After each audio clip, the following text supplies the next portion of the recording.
যাদের নামাজ পড়তে ইচ্ছে করে না তারা যদি এই দোয়াটি বেশি বেশি পাঠ করতে পারেন, আপনাদের এরপর থেকে আর এটা হবে না। আপনাদের তখন নামাজ পড়তে ভালো লাগবে, আপনাদের নামাজ পড়ার প্রতি একটা আগ্রহ চলে আসবে।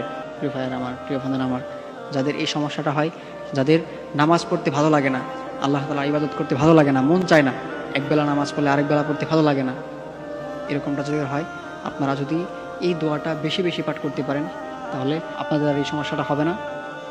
দেখবেন আপনাদের নামাজের প্রতি একটা আগ্রহ চলে আসবে, আপনাদের নামাজ পড়তে ভালো লাগবে, আল্লাহর কালাম পড়তে ভালো লাগবে, আপনার ইবাদত করতে ভালো লাগবে। এই জন্য আমরা অবশ্যই এই দোয়াটা বেশি বেশি পাঠ করব। সেই দোয়াটা হচ্ছে আল্লাহুম্মা আইন্নি আলা যিকরিকা ওয়া শুকরিকা ওয়া হুসনি ইবাদাতিক।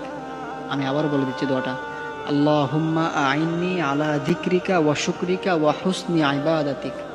আপনারা যদি এই দোয়াটা পড়তে পারেন দৈনিক, এটা আপনি যে কোনো সময়, আপনি কোথাও একটা যাচ্ছেন, আপনি কোথাও সফরে বের হয়েছেন, আপনি সেখানে বসে বসে আপনি এটা পড়তে পারেন। অথবা আপনি হাঁটতেছেন, আপনি হাঁটতে হাঁটতেও পড়তে পারেন। আপনি শুয়ে আছেন, আপনি শুয়ে থেকেও পড়তে পারেন। এটা পড়তে কিন্তু আপনার যে তেমন আহামরি সময় লাগবে তা না, এটা পড়তে কিন্তু আপনার অল্প সময় লাগবে। আল্লাহ তাআলা আমাদের সকলকে দৈনিক এই আমলটা করার তৌফিক দান করুন, আমিন।